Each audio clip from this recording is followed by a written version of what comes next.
Halo, Assalamualaikum warahmatullahi wabarakatuh. Selamat datang, selamat berjumpa kembali rekan-rekan semua dan adik-adik sobat The Legend Programmer di channel kebanggaan kita bersama ya. Selamat berjumpa kembali. Mudah-mudahan semuanya dalam keadaan sehat walafiat. Dan di kesempatan kali ini, di sore hari ini, walaupun Om Legend sudah lumayan agak keteteran karena berbagai aktivitas ya, tetapi mencoba menyempatkan untuk membuat video untuk adik-adik semua. Nah, di kesempatan kali ini ya, kita masuk ke pembahasan mengenai pembelajaran pemrograman Swift, dan kita tetap menggunakan aplikasi Swift Playground. Dan di kesempatan ini kita masuk ke pembahasan keempat ya.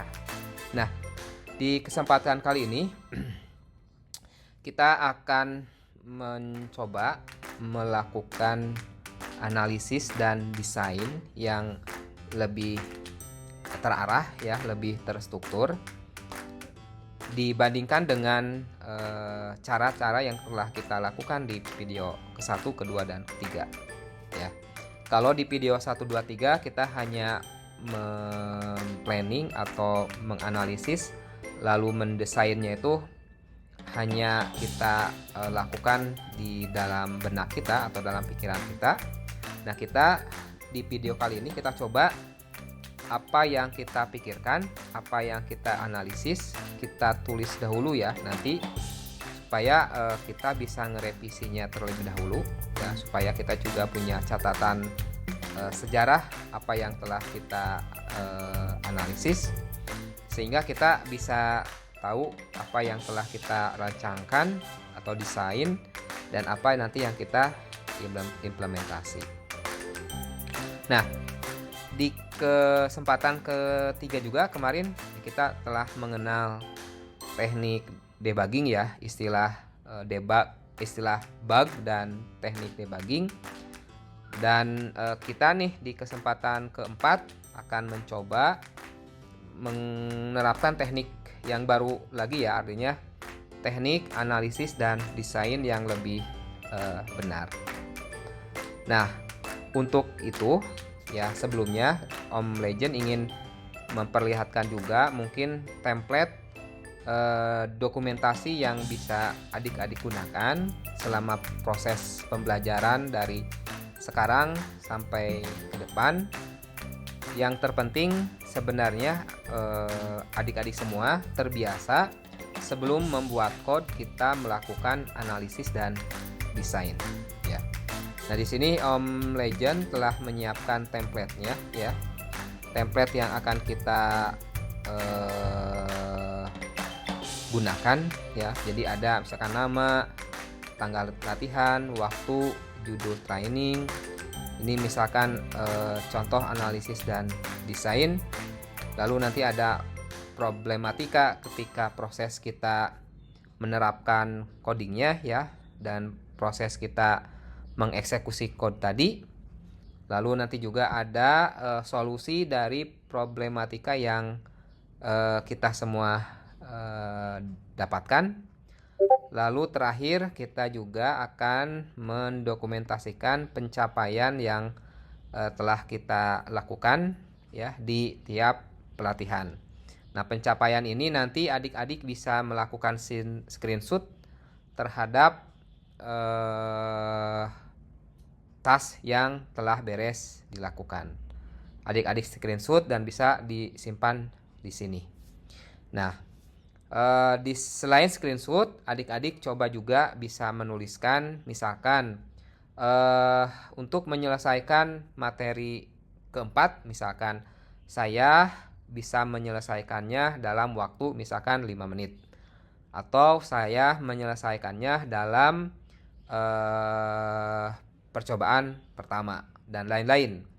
Diusahakan adik-adik bisa berlaku jujur dengan pencapaian adik-adik, karena kejujuran ini akan menjadi modal kita di kemudian hari ya. Baik itu di pekerjaan ya sebagai developer atau programmer ataupun di kehidupan nyata kita yang lainnya. Karena dengan kejujuran inilah kita akan menjadi seorang yang berhasil baik itu di dunia dan nanti di akhirat kelak ya. Kejujuran ini salah satu barang yang langka ya sampai sekarang, sehingga ya kita ketahui bahwa Indonesia kekurangan orang yang jujur, bukan kekurangan orang yang pintar. Oke, jadi ini format untuk adik-adik semua melakukan analisis dan desain sebelum adik-adik menerapkan hasil analisisnya dalam code tadi. Oke, itu introduction-nya ya untuk untuk materi video keempat ini. Nah, judul dari video keempat ini adalah masih seputar menerapkan komen-komen sederhana ya, seperti maju ke depan, belok kiri, lalu misalkan menyalakan tombol dan mengambil gem. Nah, plus kita akan menerapkan analisis dan desain yang lebih teratur dan lebih terstruktur. Oke, untuk mempercepat waktu kita buka saja ya aplikasinya adik-adik semua. Oke, ini sudah terlihat. Kita lanjutkan materi untuk kode basic pertama ya. Oke, sudah kebuka. Jadi kita masuk ke pembelajaran video keempat ya. Lalu judulnya di sini teleportasi menggunakan portal dan mengambil game. Nah, di sini sih dituliskannya bukanlah goal, tetapi challenge. Nah, di sini artinya memberikan pesan kepada kita bahwa apa yang kita lakukan itu memiliki sebuah tantangan. Nah, tantangannya apa? Nah, nanti Om Legend jelaskan. Oke, selanjutnya mungkin Om Legend jelaskan dulu bahwa di sini ada portal ya. Portal tuh ini nih. Ini portal tempat dia bisa berpindah dari satu titik ke titik yang lainnya. Ini portal. Artinya kalau dia masuk ke sini akan keluar dari sana. Kebalikan kalau masuk dari yang titik ini ya, yang satunya lagi akan keluar ke titik yang satu ini. Nah, di manakah challenge-nya? Nah, challenge-nya itu gini. Untuk kita bisa menyalakan switch yang ini dan mengambil gem yang ini, sebenarnya tuh banyak path atau banyak arah yang bisa dia tempuh ya. Dari titik si blue ini aja berada, tuh dia bisa mengambil keputusan untuk ke sebelah kiri, ke sini ya, lalu ke kanan, atau maju ke depan, atau dia ke kanan gitu ya. Kalau ke belakang kan tidak mungkin ya. Dan kenapa? Karena tidak ada path yang tersedia. Nah, namun apabila kita analisis gitu ya, adik-adik lihat semua bahwa untuk yang belok ke kiri, pertama-tama di sini kan terhalang. Si game ini, si blue ini, si byte ini tuh tidak bisa lewat. Kenapa? Karena kan tidak ada tangga. Selain itu di sisi depannya juga terhalang oleh sungai gitu ya. Sehingga jalan ini tidak mungkin bisa dilalui. Begitu juga dengan ke kanan, sama. Ke depan juga ini nanti di titik yang ini dia akan ada dua pencabangan lagi. Apakah harus ke kiri gitu ya, ke sini, atau jalurnya harus terus ke depan dan nanti di titik ini belok kiri. Nah, dari sini juga bisa kita analisis lagi. Di posisi ini memang dia bisa turun dan naik karena ada tangga gitu. Tetapi nanti di ujung di sini dia tidak bisa ya, karena tidak ada tangga. Jadi dia tidak bisa langsung turun ke portal ini ya. Dan kalaupun bisa turun ke portal, maka karena sifatnya portal, dia akan masuk ke sini, kembali lagi ke titik yang awal. Oke. Maka dengan demikian, kira-kira pendapat adik-adik seperti apa?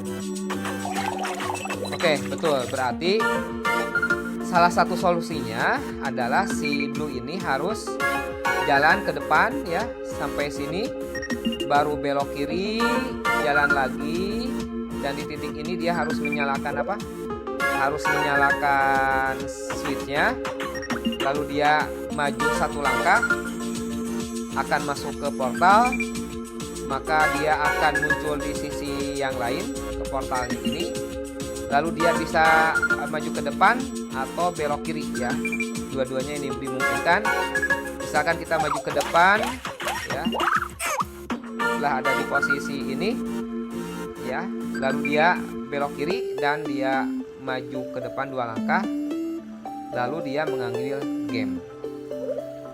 Nah, itu adalah analisis yang bisa kita lakukan sebelum kita itu melakukan pembuatan kode ya.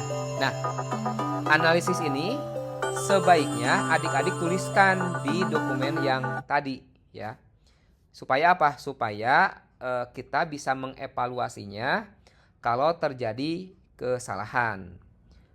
Itu satu. Kedua, kita pun bisa mengingat apa yang telah kita analisis dan kita bisa mendebagnya kembali dari apa yang telah kita tuliskan. Nah, nanti di real kehidupan nyatanya ketika kita sudah terjun langsung di pembuatan kode yang lebih kompleks atau real code sehari-hari, maka urutan kode itu tidak sesimpel ini ya, tidak semudah ini, mungkin sangat kompleks, sehingga desain dan rencana kita apa yang akan kita buatkan di dalam software kita, jadi kode apa yang akan kita implementasikan itu harus benar-benar sudah kita pikirkan. Nah, setelah kita bisa memikirkannya juga, kita itu harus bisa nge-review lagi. Bisa aja di kemudian hari ada bug, atau bisa saja kalau tim developernya lebih dari satu, nah kita itu harus ada dokumentasi yang bisa digunakan untuk komunikasi antara satu developer dengan developer yang lainnya. Ya, jadi ini langkah-langkah untuk kita bisa mempelajari dari si hasil analisis yang telah kita lakukan. Nah, kebetulan di sini Om Legend telah menuliskan nih hasil analisis tadi yang telah kita lakukan gitu ya. Jadi harus melangkah berapa langkah ke depan, di mana dia harus belok kiri, di mana harus menyalakan toggle gitu ya. Nah, ini telah Om Legend tuliskan. Nah, dari sini baru kita coba terapkan hasil analisisnya di kode kita ya. Kita lakukan ya, kita coba ininya kita kecilin dulu supaya layarnya bisa ada 2 ya. Oke, kita lanjutkan pembuatan kodenya. Di sini kita ada 2 ya, jadi adik-adik bisa mencontek apa yang dikerjakan.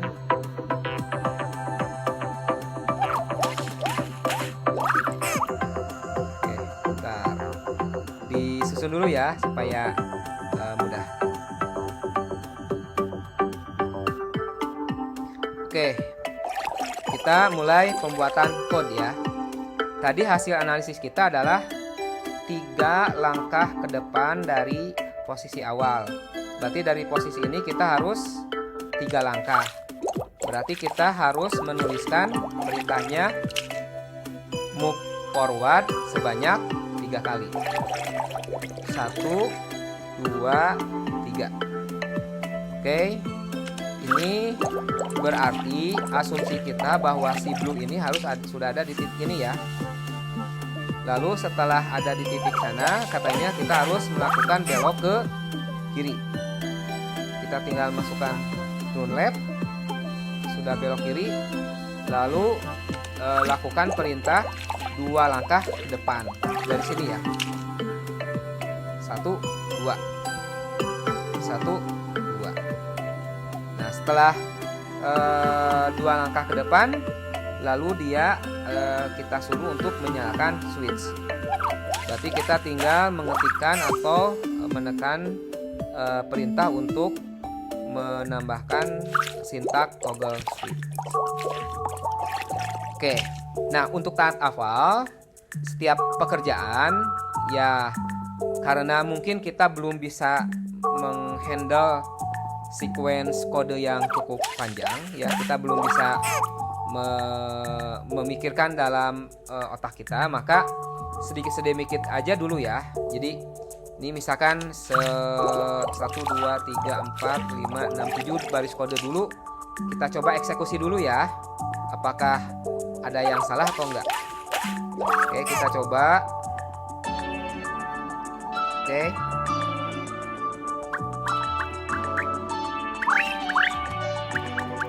Oke, betul sampai sana sini. Ya, ya. Oke, berarti kode kita benar ya. Sampai menyalakan toggle-nya betul. Ini si tombolnya sudah nyala. Oke, selanjutnya kita lanjutkan dengan kode selanjutnya. Katanya menyalakan switch sudah. Selanjutnya kita perintahnya adalah 1 langkah ke depan. Oke, forward 1 langkah ke depan, akan masuk portal, keluar di sini, lalu perintahnya 1 langkah ke depan lagi. Selanjutnya belok kiri. Setelah belok kiri 2 langkah ke depan, 1, 2, dan selanjutnya terakhir adalah kita harus menyuruh si blue ini untuk mengambil gem ya. Kita tinggal perintah collect gem.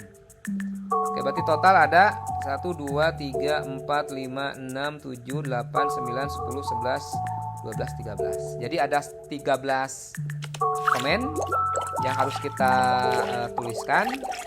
Ini kita tulis berdasarkan hasil analisis dan desain kita di awal. Kita coba ya.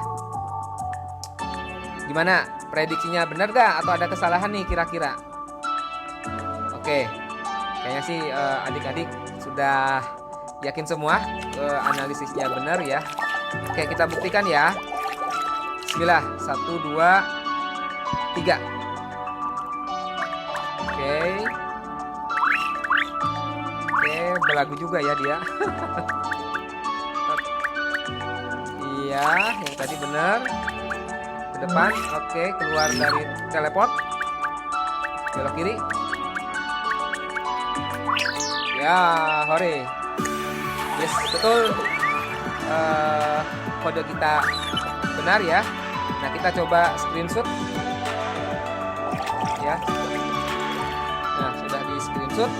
Nah, ini adik-adik hasil pencapaiannya, pembelajarannya simpan di dokumen yang tadi ya, di sini. Oke, ini misalkan ya, misalkan hasil screenshot kita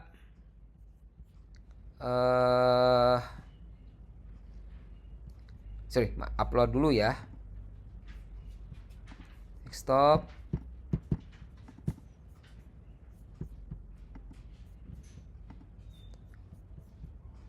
Ntar harusnya masukin image ya.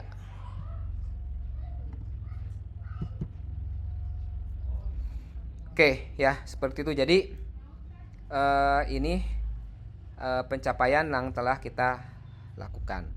Nah, untuk problematika dan solusi ini kita isi kalau memang adik-adik semua selama pembuatan code memiliki permasalahan. Dan mungkin kalau ada problematika nanti yang dihadapi, bisa saja adik-adik tanyakan ke Om Legend ya di kolom komentar dari setiap videonya.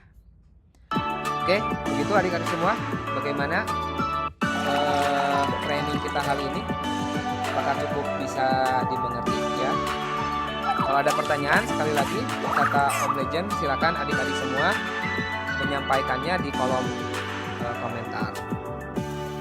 Ya, selanjutnya seperti biasa, setiap habis pembelajaran adik-adik harus melakukan eksplorasi ya dengan kode-kode yang ada. Adik-adik acak, bereksperimen, eksekusi. Lalu setelah itu adik-adik solve lagi permasalahannya. Nah, ini adalah salah satu upaya untuk adik-adik bisa meningkatkan kemampuan debuggingnya. Kenapa? Karena yang paling mahal itu adalah kemampuan debugging, dan ini akan banyak berguna dan bermanfaat di kemudian hari ya. Bahkan di proses pembelajaran kita saja, nanti di modul-modul yang lebih advance ini sangat perlu ya untuk dimiliki. Oke, begitu ya adik-adik semua. Mudah-mudahan paham, dimengerti ya. Adik-adik bisa memahami dan lebih tertantang untuk melanjutkan ke tas-tas yang lebih menarik, lebih sulit, dan lebih menantang di video-video selanjutnya. Sekian, jangan lupa untuk share, like, komen, dan subscribe di channel Legend Programmer. Assalamualaikum warahmatullahi wabarakatuh. Selamat berjumpa kembali.